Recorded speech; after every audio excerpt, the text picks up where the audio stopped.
अभी देश में सिर्फ असम एकमात्र राज्य है जहां 2019 में एनआरसी हुआ था, जिसमें लगभग 18 से 19 लाख लोग नागरिकता साबित नहीं कर पाए थे। लेकिन ये बात याद रखिए, अभी जो प्रक्रिया चल रही है वो एनआरसी नहीं बल्कि एसआईआर है। एसआईआर में आपसे नागरिकता नहीं पूछे जा रही है, किसी भी प्रकार की राष्ट्रीयता जांच नहीं हो रही है। ये केवल वोटर लिस्ट को सही करने का काम हो रहा है। एसआईआर सबसे पहले बिहार में 2025 में शुरू हुआ था और अब यूपी सहित 12 राज्यों में चल रहा है, जहां अगले 1 साल में चुनाव निर्धारित है। बाद में यह प्रक्रिया पूरे देश में लागू होगी। अब समस्या वहां शुरू होती है जहां लोग 2003 की वोटर लिस्ट में अपना नाम नहीं ढूंढ पाए।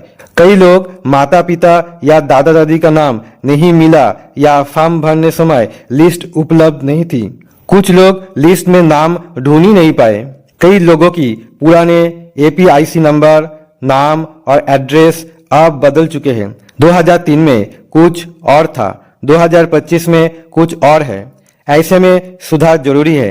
अब 11 दिसंबर 2025 को ड्राफ्ट सूची जारी होगी। नमस्कार दोस्तों, जैसे कि आप सभी जानते हैं कि यूपी सहित देश के लगभग 12 राज्यों में इस समय एसआईआर यानी स्पेशल इंटेंसिव रिवीजन की प्रक्रिया चल रही है। जी हाँ दोस्तों, आप बिल्कुल सही सुने। ये अभियान शुरू होते ही बहुत से लोग मुश्किल में पड़ गए हैं, क्योंकि उन्हें 2003 की वोटर लिस्ट में अपना नाम नहीं मिला या उनके माता पिता का नाम लिस्ट में मौजूद नहीं था। कुछ लोग का नाम लिस्ट में मौजूद ही नहीं था।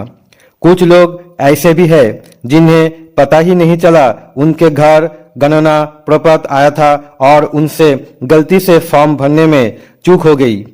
कई लोगों से नाम की स्पेलिंग यानी भरतानी गलत हो गई, एपिक नंबर गलत लिखा दिया गया या दूसरी छोटी मोटी त्रुटियां रह गई।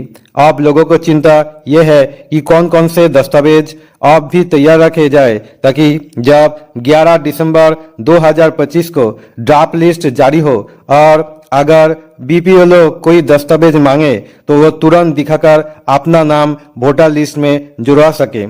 बहुत से लोग डर में पड़ गए कि एसआईआर के नाम पर नागरिकता साबित करने के लिए दस्तावेज मांगे जा रहे हैं, जबकि चुनाव आयोग पहले से साफ कर चुका है कि एसआईआर केवल मतदाता सूची शुद्धिकरण है, नागरिकता जांच नहीं। लेकिन अभी के समय 11 तरह के दस्तावेज की चर्चा तेजी से क्यों चल रही है? किन लोगों को और कितनी उम्र के लोगों को दस्तावेज दिखाने हैं और किन्हें नहीं दिखाने हैं, पूरी चर्चा इस वीडियो में करेंगे। लेकिन दोस्तों, अगर आप चैनल पर पहली बार आए हैं तो कृपया करके सब्सक्राइब जरूर कर लीजिए, ताकि ऐसी जानकारी आपको समय समय पर मिलते रहे। तो चलिए जानते हैं विस्तार से।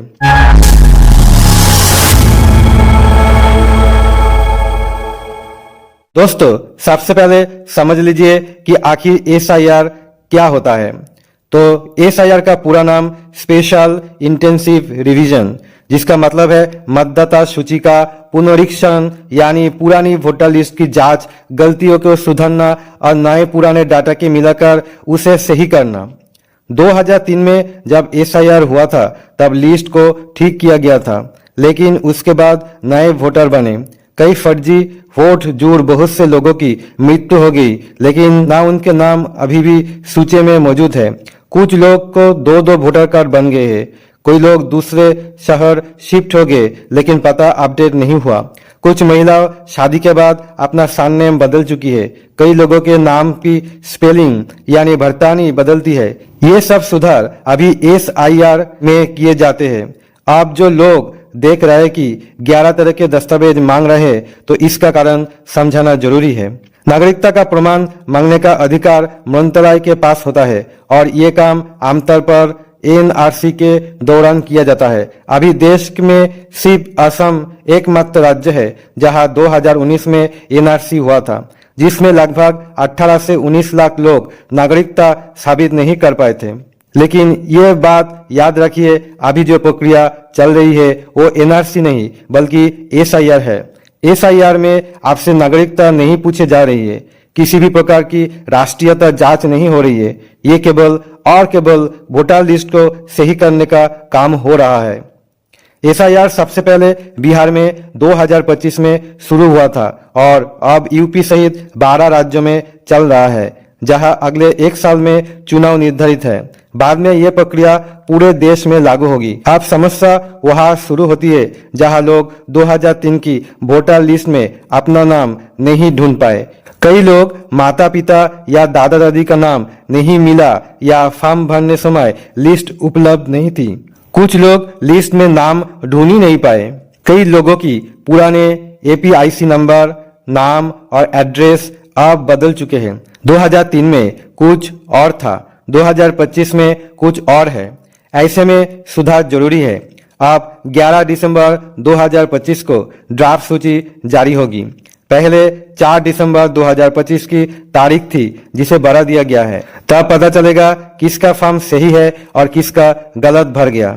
जिन लोगों का 2003 का डाटा मैच नहीं करेगा या जिन्होंने गलत जानकारी भर दी है उन्हें नोटिस दिया जाएगा।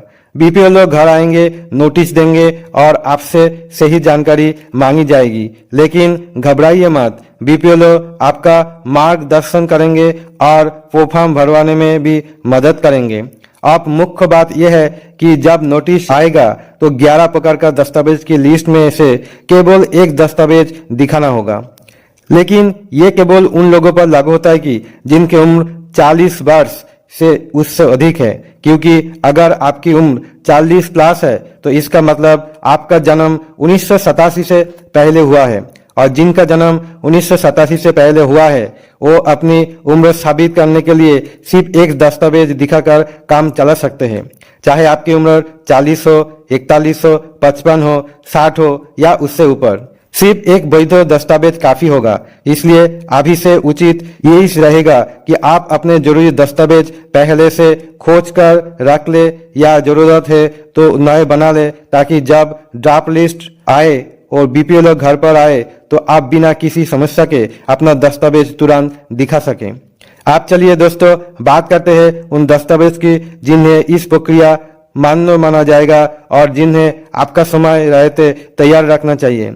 सबसे पहले आपके पास जो आधार कार्ड है, अगर उसमें किसी भी तरह की गलती है, चाहे नाम की स्पेलिंग यानी भटकानी गलती हो, जन्म तिथि गलत दर्ज हो, पता अपडेट ना हो या मोबाइल नंबर लिंक ना हो, तो सबसे पहले आधार कार्ड को बिल्कुल सही करवा लीजिए। सही दस्तावेज में जो जानकारी चल रही है वही जानकारी आधार में भी एकदम सटीक होनी चाहिए।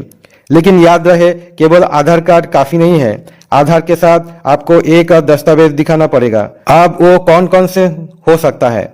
अगर आपके पास पुराना वोटर कार्ड मौजूद है तो वो सबसे पहले काम आएगा। भले ही 2003 की लिस्ट में आपका नाम ना मिला है, लेकिन अगर आपके पास उस समय का वोटर कार्ड मौजूद है तो वो एक मजबूत प्रमाण माना जाएगा। दूसरे नंबर पर आता है पासपोर्ट। चाहे आपका पासपोर्ट पुराना है या नया बनवा लिया हो, दोनों ही इस प्रक्रिया में मान्य है।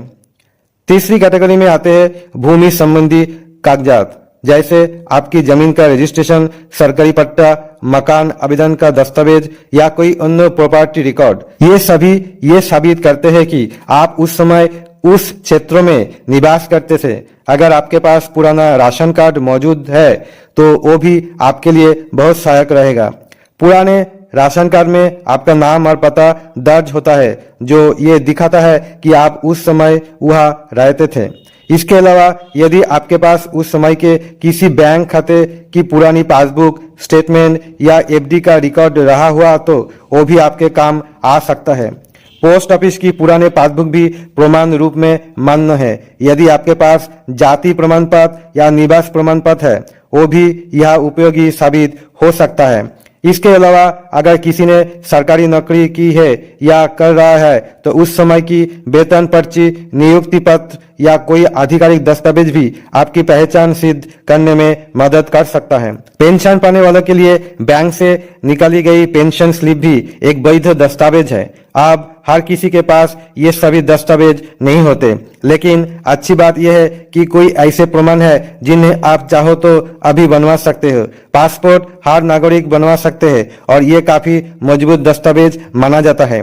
जन्म प्रमाण पत्र जो आज के समय में नागरिकता का सबसे ठोस आधार है, इसमें किसी भी उम्र में बनवाया जा सकते हैं। इसकी प्रक्रिया भी बहुत आसान है और वीडियो का डिस्क्रिप्शन में लिंक उपलब्ध है। कुल मिलाकर 11 प्रकार के दस्तावेज में से 5 से 6 ऐसे हैं जो सबसे ज्यादा महत्वपूर्ण और बनवाने में आसान है। इनमें शामिल है जन्म प्रमाण पत्र, पासपोर्ट, निवास प्रमाण पत्र, जाति प्रमाण पत्र, भूमि संबंधित दस्तावेज और पुराना राशन कार्ड। अगर ये नहीं है तो पढ़ाई संबंधित पुराने रिकॉर्ड भी मान्य होते हैं, जैसे हाई स्कूल की मार्कशीट, टीसी या फिर 5वीं और 8वीं की टीसी भी मान्य प्रमाण मानी जाती है। जितना पुराना दस्तावेज होगा उतना ही मजबूत सबूत माना जाएगा। अगर आपके पास पढ़ाई लिखाई का कोई दस्तावेज मौजूद नहीं है, लेकिन जिस स्कूल में आप पढ़ते थे वो आज भी मौजूद है, तो आप वहां जाकर रजिस्टर में अपना पुराना रिकॉर्ड निकलवा सकते हैं और उसकी प्रमाणित कॉपी बनवा सकते हैं। इसके साथ साथ परिवार रजिस्टर की नकल भी एक मान्य दस्तावेज है। उसमें आपका नाम स्पष्ट रूप में दर्ज है, इसलिए बेहतर होगा कि आप पहले से ही इन दस्तावेजों के तैयार कर लीजिए, क्योंकि जैसे कि चुनाव आयोग ने साफ किया है, यदि 2003 की वोटर लिस्ट में आपका नाम नहीं मिला तो ऐसे मतदाताओं को नोटिस दिया जाएगा और नोटिस मिलने पर आपको 11 प्रकार दस्तावेज में से कोई एक पेश करना होगा। उम्मीद है कि इस पूरी जानकारी से अब आपकी ये समझ आ गया होगा कि कौन कौन से दस्तावेज आपके लिए आवश्यक है और समय रहते इन्हें बनवाना क्यों जरूरी है। अगर वीडियो पसंद आए तो इसे लाइक करें और केबीजी के इन्फो चैनल को सब्सक्राइब करना बिल्कुल मत भूलिए। हम मिलते हैं अगले नई जानकारी के साथ। आज के लिए बस इतना ही है। धन्यवाद।